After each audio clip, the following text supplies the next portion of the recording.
On est de retour ici au Parc des Princes. Merci d'être avec nous et surtout bienvenue aussi à vous qui nous rejoignez. Dans ce lieu donc mythique au Parc des Princes, on est vraiment chanceux de vous proposer cette masterclass pour trouver la formation, le cursus qui vous convient le mieux avec le salon Your Future. Alors si vous êtes intéressé par la finance, par la comptabilité, clairement vous êtes au bon endroit. Bienvenue dans cette masterclass qui sera dédiée à la déconstruction des idées reçues sur les métiers de la finance et de la comptabilité avec BDO. Alors aujourd'hui, on va avoir l'opportunité de démystifier ces secteurs qui souvent sont perçus comme monotones, techniques, voire inaccessibles. Aujourd'hui, j'ai avec moi Laetitia Amoros qui est DRH chez BDO. Bonjour Laetitia. Bonjour, merci pour l'invitation. Avec plaisir, on est ravis. Est-ce que vous pouvez commencer par nous présenter BDO et expliquer ce qui vous distingue dans le domaine de la finance et de la compta? Bien sûr, alors déjà BDO, c'est le 5e réseau mondial de l'audit et du conseil. Ça représente aujourd'hui à peu près 2200 collaborateurs, 2300 même au niveau France, répartis sur une cinquantaine de bureaux. Et je dirais qu'on a 5 cœurs de métier vraiment sur une expertise pure, qui sont l'expertise comptable, l'audit, le conseil, la paye, la partie RH et le juridique et social. Pour répondre à votre question sur ce qui nous distingue un petit peu dans ce secteur d'activité, c'est que on a été et on est toujours le premier cabinet à être devenu société à mission. Et au travers de ces termes-là, ça veut dire quoi? Ça veut dire que on a un enjeu très fort d'avoir un impact positif dans tous les enjeux environnementaux et où la place aussi du bien-être de nos collaborateurs prévaut. Donc c'est ces aspects-là qui, à mon avis, nous distinguent le plus. Et pourquoi vous avez choisi de faire cette conférence sur les idées reçues concernant la finance et la compta? Parce que c'est un métier vraiment passionnant, rempli d'avenir et qui malheureusement est méconnu et aujourd'hui peu attractif et peu sollicité par les jeunes. Alors là, c'est super parce qu'on a justement... Là, il y a plein de jeunes. Ouais, c'est génial. Donc on va essayer de créer des vraies vocations. En tout cas, je vais tout faire pour. Mais non, c'est vraiment ça parce que vous l'avez dit, voilà, il y a beaucoup de mythes, c'est des choses vraiment à casser un petit peu. On aura l'occasion d'y revenir toutes les deux, mais ouais, c'est vraiment un métier super, un métier d'avenir et on a besoin de le montrer et de l'expliquer aux jeunes en tout cas. Alors quels sont selon vous les principaux préjugés que les jeunes peuvent avoir sur ces métiers? Alors, n'hésitez pas à me corriger. J'ai bien envie de faire le tour et de vous demander. Allez, ouais, ça serait intéressant peut-être d'avoir le regard des jeunes. Concernant la finance et la compta, pour vous, ce serait quoi? Je l'ai pris un peu de court, pardon. Bon, est-ce que quelqu'un veut parler? Est-ce que quelqu'un... Allez, je vais là-bas. Hop, je fais le tour. De toute façon, c'est un live interactif, une masterclass interactive. Donc, si vous avez des questions même pendant le live, n'hésitez pas. Le premier préjugé, c'est que on est forcément bien payé, puisque on travaille dans tout ce qui est finance, etc. Alors que c'est pas forcément tout le temps vrai. Forcément bien payé. Alors, c'est plutôt une idée reçue plutôt positive pour le coup. Ouais. Est-ce que quelqu'un... Allez, hop. Qu'il faut vraiment exceller en maths pour pouvoir faire tout ce qui est comptabilité et finance. Ça, c'est un vrai préjugé, justement. C'est intéressant. Ce côté, faut être un génie en mathématiques. Allez, je vais me permettre d'en citer quelques-uns pour vous rassurer aussi un petit peu là-dessus. On peut souvent l'assimiler. Je pense qu'on a un petit peu l'image de l'homme un peu austère, un peu rigide, avec son attaché case, qui travaille un peu seul derrière ses bureaux, voilà, où on n'est pas très en interaction avec les autres. Je crois on a cette image du côté très rigide, un peu très fermé, très austère de ce monde de la finance. Est-ce que justement c'est réservé aux personnes qui aiment les chiffres? Est-ce que c'est vrai? Mais justement non, c'est pas vrai. Donc je trouve ça très intéressant ce petit stéréotype qu'on entend souvent. Mais faut être passionné par les chiffres, faut être un génie en maths. Pas du tout. En fait, ce métier-là, alors évidemment il y a des éléments chiffrés. Faut aimer entre guillemets à quelque part un peu la nature du chiffre et un peu les faire interagir un petit peu entre creuser un peu la tête. Ouais, c'est ça, c'est un peu le côté tiens, je vais réfléchir, je vais chercher un peu à trouver des solutions. Donc faut avoir un peu cet esprit de curiosité, je dirais, et un peu d'analyse. Mais on n'a pas besoin d'être un expert en maths à tout prix pour réussir dans ces métiers-là, en aucun cas. Beaucoup imaginent que travailler dans la finance et la compta, ça signifie travailler dans de grandes entreprises, de grands cabinets. Est-ce que c'est la seule option ou alors non, pas du tout, on peut travailler dans des plus petits cabinets Alors, on a cette chance aujourd'hui qu'au travers de cette activité-là, on a le choix. Donc ça veut dire que vous pouvez très bien faire le choix dans un petit cabinet de 3-5 personnes, à viser des très grands groupes jusqu'à 10 000 personnes. Hein. Parmi les plus gros cabinets sur le marché, on est sur quand même des populations assez importantes. Si je fais le parallèle avec BDO, aujourd'hui nous on est plutôt un cabinet encore à taille humaine, parce que comme je le disais tout à l'heure, on est aux alentours de 2300 collaborateurs au niveau France, parce qu'au niveau monde, on est presque 200 000, parce qu'on est une boîte aussi internationale. Mais ce qui est intéressant surtout, c'est que au travers de nos bureaux, on a des bureaux qui peuvent aller de 5 collaborateurs jusqu'à 600 au niveau de notre siège social qui est basé sur Paris. Et en moyenne, on est plutôt sur des bureaux qui font 20-30 collaborateurs. Donc, ce qui est intéressant, c'est que ça permet quand même une vraie proximité, tant avec vos collègues que vos clients. Donc, ça crée une forme de proximité, d'interaction. Et ça permet à chacun de retrouver son équilibre et son compte si on préfère les petites structures ou d'aller plutôt dans les grands groupes. On a le choix, justement. Maintenant qu'on a un petit peu démystifié certains préjugés, on va s'intéresser aux différents métiers qui existent dans ces domaines.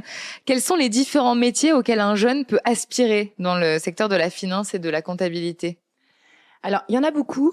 Déjà, si je prends un petit peu les cœurs de métier, je vous parlais de 5 expertises tout à l'heure. C'est vraiment pas exhaustif, mais voilà, juste pour quelques mots, ça peut être au début de sa carrière sur des métiers d'auditeur, sur des agents comptables, ça peut être sur des assistants juridiques également, ou sur des approches d'analystes en métier de conseil. Après, évidemment, on a aussi tous les métiers qu'on appelle plus un peu support ou transverse chez nous. Alors ça peut aller des métiers RH, des métiers de l'informatique, donc c'est assez diversifié pour un début de carrière. Vous-même RH. Exactement. Moi, je ne suis pas dans la finance, dans les métiers du chiffre, et pourtant, je travaille dans ce secteur d'activité-là. Donc ça, c'est aussi pour montrer qu'il y a d'autres opportunités. Voilà, ma question pour la suite, c'est il y a d'autres places. Si on aime la créa, on aime créer quelque chose, il y a de la place chez BDO aussi. Il n'y a pas que les chiffres. Alors, j'ai presque envie de vous dire que même sur cette partie un peu création, innovation, on peut aussi trouver ça dans les chiffres. C'est-à-dire que nos métiers de finance, que ce soit au travers des métiers comptables, des métiers d'audit principalement, ce sont des métiers qui justement sont obligés de se moderniser. Je parlais un petit peu tout à l'heure un peu des clichés sur ce côté très devant mon fichier Excel, mais en fait aujourd'hui on va bien plus loin que ça. Déjà, on est obligé aussi d'intégrer les nouvelles technologies, comme l'IA, on en parle, ça fait aussi partie de ces métiers-là. Et donc, on se doit d'avoir cette approche assez créative, assez innovante, parce qu'on est quand même avant tout en positionnement de conseil vis-à-vis de nos clients. On est là pour les accompagner. Donc, ça veut dire aussi réfléchir avec eux justement à des solutions un peu innovantes, un peu créatives, pour qu'eux-mêmes se démarquent de leurs propres clients dans leur propre secteur d'activité. Donc, on est vraiment un partenaire, je dirais, de nos clients. Donc ça, c'est extrêmement intéressant que dans ces métiers-là, on peut retrouver cette partie-là. Et puis, évidemment, d'autres aspects, on peut retrouver aussi des dynamiques autour du marketing, de la communication, développer la marque employeur, qui vont aussi permettre de faire émerger des aspects plus créatifs ou innovants sur d'autres secteurs. Et en quoi les métiers de la finance et de la comptabilité sont cruciaux pour les entreprises et pas seulement des tâches administratives? C'est ce que je vous disais à l'instant, c'est qu'on est vraiment partenaire de nos clients. C'est-à-dire que oui, évidemment, le chiffre, c'est le nerf de la guerre. Voilà, on peut se dire les choses comme on veut dans toutes les sociétés.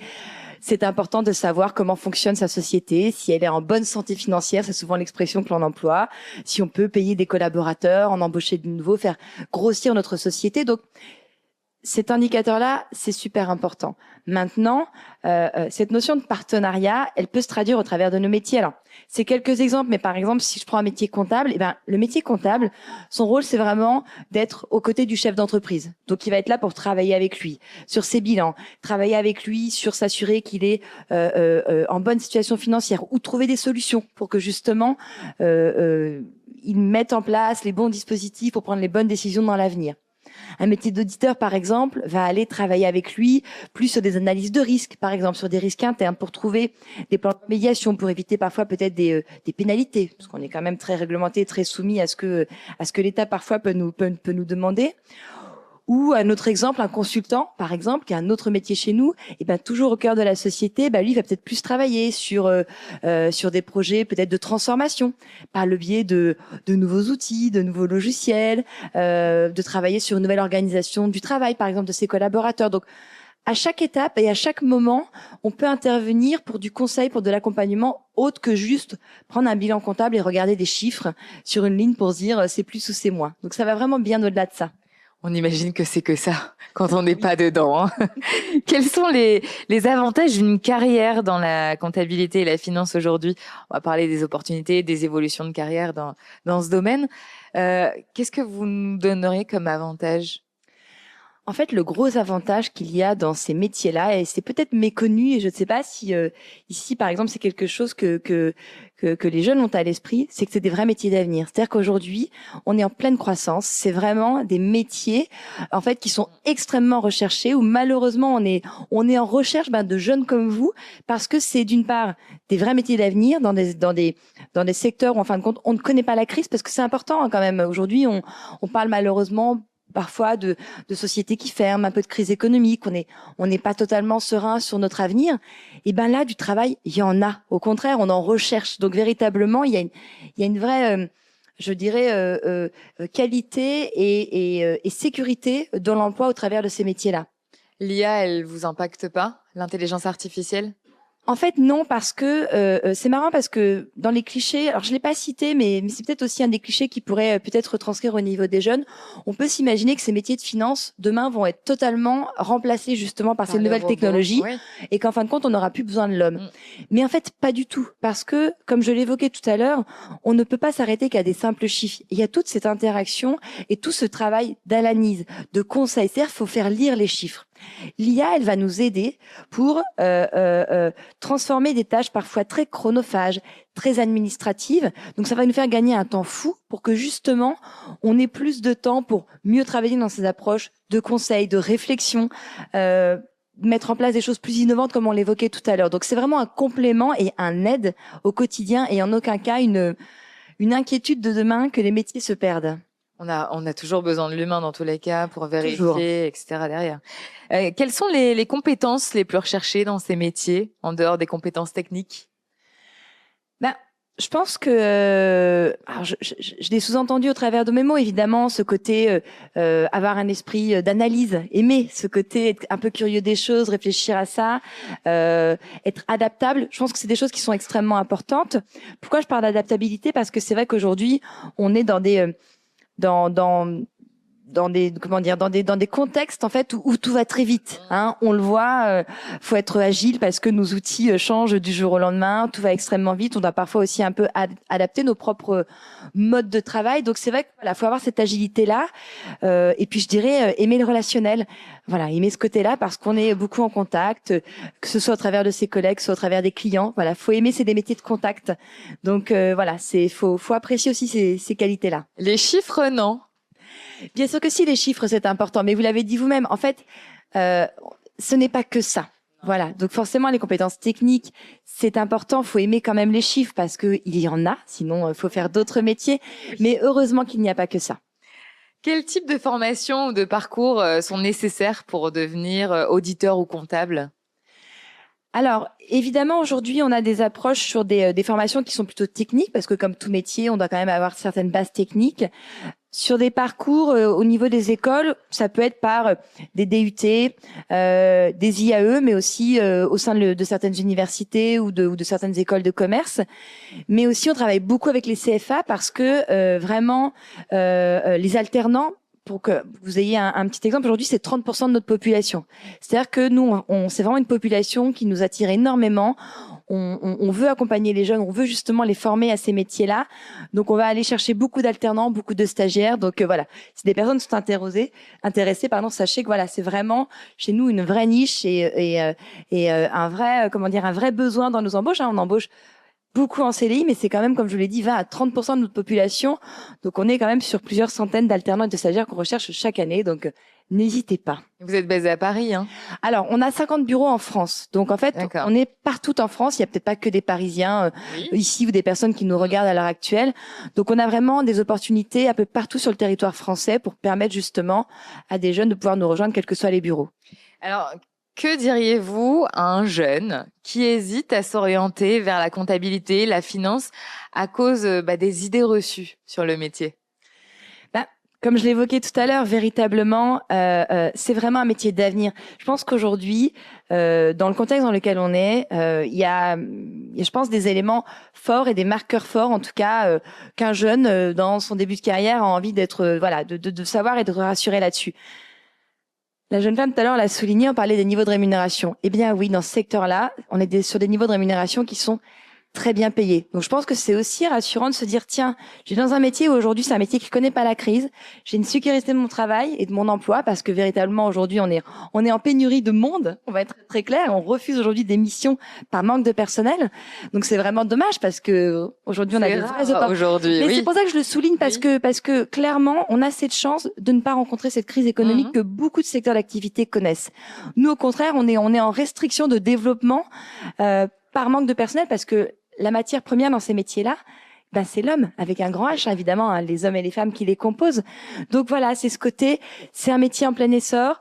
On est sur des indicateurs de rémunération qui sont vraiment très concurrentiels par rapport au marché, et puis avec en plus des opportunités en termes d'évolution, en termes de mobilité internationale. Je pense que ça peut aussi résonner chez beaucoup de jeunes qui veulent peut-être essayer, dans leur carrière, d'aller travailler un petit peu à l'étranger.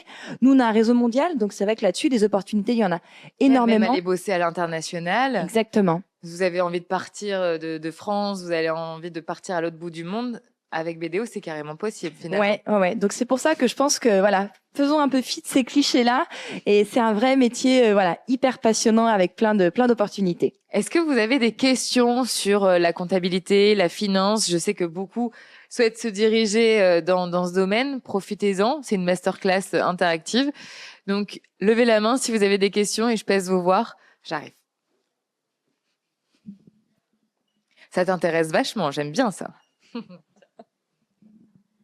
Bah, personnellement, j'aime beaucoup les maths et tout ce qui s'y rapproche et là, tout ce qui est comptabilité et tout. Mais je sais aussi que j'aime beaucoup tout ce qui se rapproche au tourisme et tout. Mais qu'est-ce qui me ferait plus choisir la comptabilité que le tourisme? Ah, je peux pas répondre pour toi. Voilà, c'est deux secteurs d'activité extrêmement passionnants. Il y a des intérêts dans les deux. Voilà, c'est difficile. Moi, le secteur du tourisme, je le connais très peu. Donc, je pense qu'il y aurait d'autres professionnels qui en parleraient bien mieux que moi. Voilà. En tout cas, vraiment, je le redis par rapport à ces métiers-là. Moi, le vrai conseil que je peux vous donner, c'est que, et comme je vous l'ai dit, et que ce soit au travers, par exemple, parfois de stages ou pour des gens qui font de l'alternance, c'est bien dans les entreprises pour aller découvrir. Je pense que ce qui est normal, à votre âge, on est en début de carrière, on connaît pas vraiment ces métiers-là, on connaît pas vraiment le monde de l'entreprise. Moi, le vraiment meilleur conseil que je pourrais te donner pour à quelque part alimenter ton choix, c'est de le tester. Va en entreprise, va faire des stages pour voir un petit peu comment ça se passe, pour comprendre un peu l'environnement, parce que rien ne vaut plus de le pratiquer, de rencontrer des gens qui font ce métier-là, qui pourront t'en parler, voilà, de l'éprouver de cette façon-là. Donc le vrai conseil que je pourrais te donner pour répondre à ta propre question, viens faire des stages, viens chez nous, ça t'intéresse, voilà, viens regarder ce que c'est. C'est comme ça que tu pourras vraiment, après savoir un petit peu vers l'orientation que tu veux aller. Et j'ai une autre question aussi. Est-ce que vous auriez des conseils d'école, d'école à nous conseiller pour si on veut faire de la comptabilité? Alors, comme je le disais, il y a beaucoup de DUT ou d'IAE qui font pas mal de diplômes un peu techniques, un peu diplômants. Des métiers de comptabilité, il y en a beaucoup. Donc après, tout dépend aussi vers quel type de métier tu veux y aller. Mais voilà, clairement, souvent les DUT, IAE sont quand même là où on a en termes de diplôme de comptabilité, les écoles assez bien notées. Mais comme je le disais, il y a beaucoup de facs aussi qui proposent des parcours. Et ce qui est intéressant aussi, c'est que on peut avoir des parcours un peu différents. C'est-à-dire qu'on peut démarrer par exemple en université, puis s'orienter après vers un diplôme plus qualifiant par la suite. Il y a plein d'opportunités, il y a plein de chemins différents pour pouvoir accéder à ces métiers-là. D'accord, merci. Est-ce qu'il y a d'autres questions concernant la compta ou la finance? Tiens. Moi, je voulais vous poser une question concernant le domaine de la comptabilité et gestion et la banque assurance, parce que je sais qu'il y a plein de points en commun, mais aussi des différences. Et j'ai effectué des stages dans la banque et assurance, mais j'aimerais aussi voir le comptabilité et gestion, voir laquelle m'irait le mieux, me conviendrait le mieux plutôt. Et du coup, je sais pas, je connais les avantages parce que c'est dans le monde de la finance, mais les différences entre les deux, j'ai pas deux points de vue différents au niveau de. Alors, comme tu le soulignais, souvent ce sont des socles de formation assez communs. Donc c'est vrai que, en tout cas sur la mécanique d'apprentissage, il n'y aura pas de réelle différence au travers parce que les réglementations sont les mêmes. Hein. C'est des métiers qui sont quand même assez réglementés, qui sont assez encadrés, ce qui est normal. Hein. Quand on parle de finance, on a quand même derrière des obligations de traitement. On peut pas faire n'importe quoi par rapport à ça. Donc en termes de formation, c'est assez similaire sur les bases de formation. Après, tu vois, par exemple, sur la partie purement comptabilité. Il y a des diplômes après, par exemple. Alors, je sais pas si ça va résonner comme ça chez toi. On peut parler de DSCG, par exemple, ou de DEC. En fait, ce sont après des diplômes qui sont des spécialisations. Si, par exemple, on veut devenir expert comptable, puisque ça nécessite des accréditations spécifiques. Donc, selon après l'orientation que tu peux en faire, tu peux avoir des spécificités, tu vois, pour aller cibler des métiers plus techniques. Mais après, c'est la même. Enfin, je vais te faire à peu près la même réponse que j'ai faite à l'autre jeune femme, c'est que véritablement, si vous avez plus des interrogations sur les secteurs d'activité, je parle bien des secteurs d'activité, pas forcément de l'aspect diplômant, c'est vraiment intéressant à travers des stages de se rendre compte de ce qu'il en est. Okay. Moi, j'ai travaillé dans la banque et assurance, donc ce sont des secteurs d'activité qui ont plein de points similaires dans le fonctionnement, dans justement ces mécaniques un petit peu de réglementation des métiers. Et puis, ce sont des secteurs d'activité un petit peu différents par rapport aux clients. C'est pas tout à fait les mêmes typologies, mais je veux pas vous perdre sur des côtés trop techniques. Mais c'est intéressant de rentrer dans ce monde-là. Mais il y a beaucoup de similitudes par rapport à ça. Et ce type d'entrée de diplôme pourra te permettre d'aller dans les deux. Après, sur le choix du secteur, c'est bien de les tester. Ouais. Et du coup, je fais une paire de coups. Vous proposez, enfin, comme vous l'avez dit tout à l'heure, plusieurs alternances. Vous proposez quel type d'alternance au sein de votre entreprise? Je sais que c'est au niveau de la finance, mais...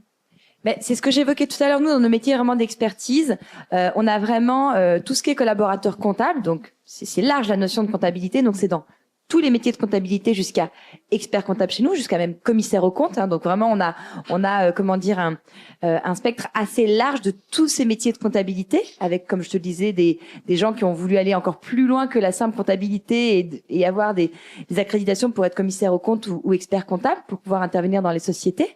Donc on a vraiment tous ces métiers de comptabilité au niveau de l'alternance qui peuvent être proposés.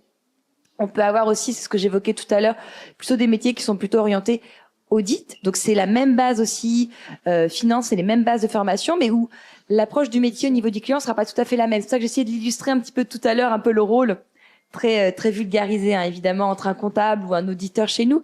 Mais moi, ce que je peux t'inviter à faire, et là pour le coup, c'est quelque chose que je vais inviter à faire auprès de tout le monde. Nous, on a tous nos offres d'emploi et tous nos offres justement de type d'alternant, de type de stage qu'on peut proposer. Donc n'hésitez pas à aller. Alors on a un site carrière qui s'appelle recrutement.bdo.fr. Donc vraiment vous avez accès à tout. Donc ça vous permet de voir exactement les différentes offres d'alternance, parce qu'on en a vraiment beaucoup, c'est plusieurs centaines par année, hein, donc il y a de quoi faire. Je pourrais pas en faire la liste là, ça prendrait trop de temps, puis je les ai pas toutes de tête, en plus, très honnêtement. Mais vraiment, je ne peux que vous inciter à aller sur notre site. Vous aurez le détail de l'intégralité des propositions stage et alternance, ou même CDD ou CDI, hein, pour ceux qui sont peut-être de bientôt sortir de l'école.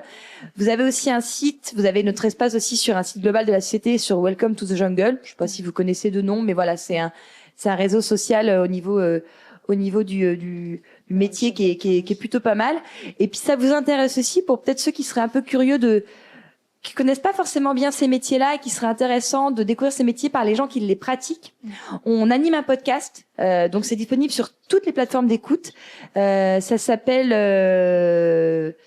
mince, j'ai un trou, je vais vous dire une bêtise.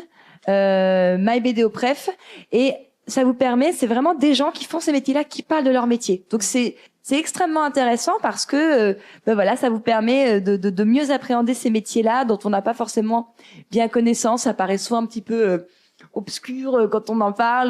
Voilà, donc c'est intéressant d'écouter ces gens-là qui ne parlent, enfin, qui ne peut mieux parler que de leur propre métier. Okay. Bah, merci. Merci beaucoup. Donc sur votre site, ça s'appelle ? Pour avoir toutes les infos des stages, des alternances, parce que je sais qu'il y en a beaucoup qui recherchent des stages et des alternances en finance et dans la compta. Recrutement.bdo.fr. Exactement. Le podcast Ma Mission Pref. Pardon. On va donner la bonne info. Oui, pardon. J'ai un gros trou. Qui est dispo sur toutes les plateformes. Oui. Voilà. Et la page Welcome, donc, to the Jungle. Là aussi, il y a il y a des offres d'emploi? Exactement. Et vous avez en même temps les accès aussi sur le site pour comprendre les métiers, aussi notre histoire, voilà, un petit peu qui nous sommes. Bonjour. Si on n'aime pas rester dans un bureau entouré de plein de personnes et qu'on aimerait avoir plus de flexibilité, être tout seul, est-ce que c'est possible avec ces métiers ou est-ce qu'on est obligé d'être dans une entreprise ou est-ce qu'on peut être tout seul et intervenir dans plusieurs entreprises différentes? Alors, nous, c'est le principe du cabinet. C'est-à-dire que justement, on intervient au compte de plusieurs clients. Donc, en fait, si tu veux, ce qui est intéressant par rapport à ça, c'est que, alors, il y a l'entreprise en tant que telle où, en fait, les gens se retrouvent parce que c'est quand même sympa de retrouver les collègues et de pouvoir échanger. Donc, tu auras des moments où tu es au bureau et puis tu as des moments où tu peux aller voir et visiter plusieurs clients. Donc, c'est vrai que c'est ce qui est assez intéressant dans cette démarche de cabinet, ce qui est différent dans les entreprises, parce que souvent dans les entreprises, tu es le comptable de ton entreprise. Ça veut dire que tes clients sont toujours les mêmes. Là, ça te permet de voir des clients totalement différents, de pouvoir te balader un petit peu, voyager parfois selon si les clients sont selon leurs propres implantations. Et puis aussi, ce qui est intéressant, parce que je l'évoquais tout à l'heure dans cette notion de distinction, je parlais tout à l'heure du fait qu'on soit société à mission. Je suis pas sûre que vous sachiez forcément ce qu'est une société à mission, mais en fait, pourquoi j'en parlais tout à l'heure? Parce que notamment au travers de ça, en gros, on a signé des engagements sur lesquels on a des obligations de résultat et il y a une notion par rapport au bien-être de nos collaborateurs. Et entre autres choses, il y a plein d'autres éléments, mais je pense à celui-ci, c'est que nous, tu vois, on a signé une charte de télétravail pour nos collaborateurs pour leur permettre notamment de bien concilier leur vie personnelle et leur vie professionnelle, qui leur permet déjà d'avoir jusqu'à 4 jours de télétravail par semaine, et aussi de leur permettre, tu vois, par exemple, pendant l'été, de pouvoir travailler dans d'autres lieux que leur domicile, parce qu'en plus, on a la chance, au travers des réseaux sociaux, de plein de nouvelles technologies, de pouvoir travailler à distance, et tu peux même connecter tes clients quand t'es à l'étranger. Donc, c'est vrai que là-dessus, pour nous, c'est extrêmement important pour justement permettre, tu vois, d'avoir un petit peu ce côté, comme tu le dis, je veux pas qu'on m'impose tous les jours d'être au bureau, de voir les mêmes têtes. Là, ça te permet d'avoir plusieurs endroits pour pouvoir travailler, parfois un peu toute seule, parce que parfois c'est un peu bien aussi d'être un petit peu seule pour bosser, et puis de te retrouver avec tes collègues et d'aller voir des clients. Donc c'est vrai que cette articulation-là, elle est assez plaisante et les collaborateurs ils trouvent un vrai équilibre dans leur travail et puis après dans leur propre activité personnelle, je dirais. Voilà, on trouve un bon équilibre comme ça. Donc, parce que souvent, on imagine ce genre de métier comme tout le temps dans un bureau de 7h jusqu'à 20h. Et donc, du coup, c'est possible d'avoir une vie à côté et c'est pas forcément prenant. Mais heureusement que c'est possible d'avoir une vie à côté. C'est sûr que ces métiers-là, ils sont réputés comme c'est des métiers, on bosse beaucoup, on est tout le temps sur les chiffres. Ce qu'il faut savoir, parce qu'il faut aussi que vous l'ayez à l'esprit, forcément sur certains métiers comptables, alors je pense peut-être plus à des experts comptables ou autres, c'est des métiers où on a ce qu'on appelle chez nous des saisonnalités. C'est-à-dire que une entreprise, il doit chaque année émettre un bilan. En gros, c'est montrer ce qu'il a fait chaque année. Voilà, c'est comme ça. Donc on a des aspects dans l'année, des moments dans l'année où on a un peu plus d'activité. Mais en fait, on le régule autrement. Ça veut dire que parfois on va travailler un petit peu plus sur une période donnée, puis après on va travailler un petit peu moins le mois d'après pour justement retrouver cet équilibre. Tu vois, ça s'articule de cette façon-là. Et donc oui, heureusement qu'on a du temps. C'est un métier passion, mais comme tout métier, c'est bien aussi d'avoir aussi une vie à côté. Donc l'équilibre il se trouve de cette façon-là. Merci. Et dernière petite question. Hop.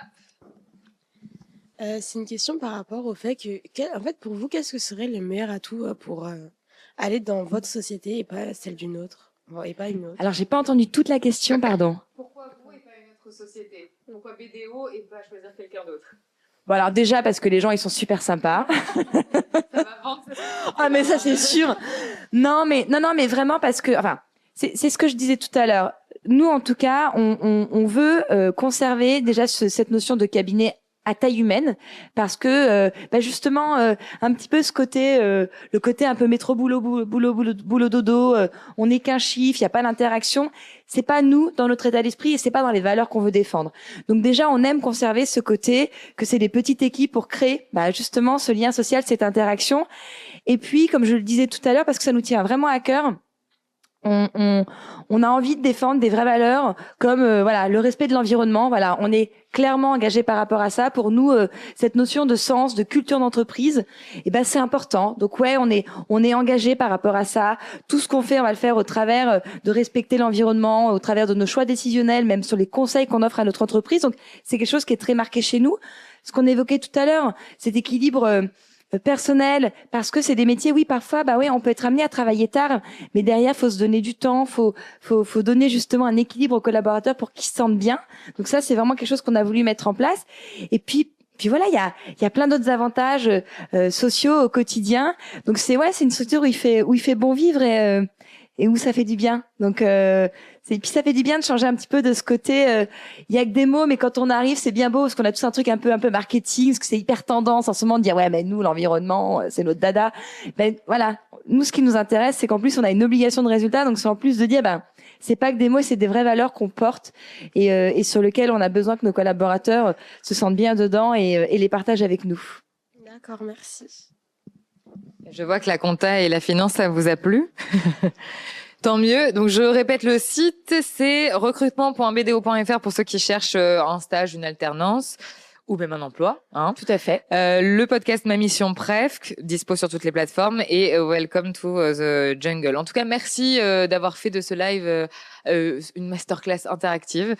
Si vous avez d'autres questions, vous allez pouvoir bien sûr les poser à Laetitia Amouros qui sera à son stand parce que oui, vous êtes partenaire du salon Your Future. Donc merci en tout cas Laetitia. Merci à vous d'avoir participé et on se retrouve dans moins de 20 minutes pour une nouvelle masterclass. À bientôt.